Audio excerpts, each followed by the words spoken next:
पावसाळ्यासाठी special आपण चटपटीत tandoori corn बनवत आहोत. इथे कॉर्न घेतलेले आहेत, स्वच्छ धुवायचे आहेत आणि आपण त्याला गरम पाण्यामध्ये फक्त 5 मिनटं उकळून घेणार आहोत. खूप जास्त उकळू नका. 5 मिनटानंतर त्याला स्वच्छ एका नॅपकिनला पुसून कोरडे करायचे आहेत.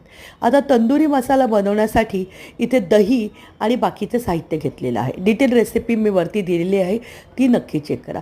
दही हे थोडंसं घट्ट असावं आणि आंबट अजिबात नको.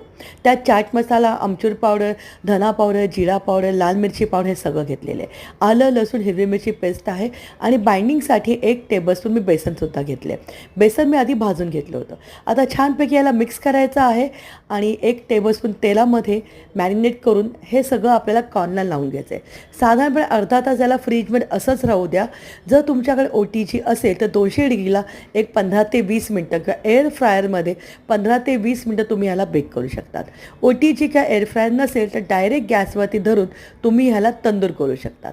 आता हे झाल्यानंतर वरती आपण मस्तपैकी लिंबाचा रस आणि त्याच्यामध्ये थोडीशी मी काळी मिरी पावडर चाट मसाला घातलेला आहे. हा वरतून आपण स्प्रिंकल करणार आहोत. चटपटीत पावसाळ्यासाठी स्पेशल असे आपले हे तंदुरी कॉर्न तयार झालेत. रेसिपी आवडली, चॅनलला लाईक करा, चॅनलला सबस्क्राईब करा आणि कमेंट करून नक्की सांगा आजचा व्हिडिओ कसा होता.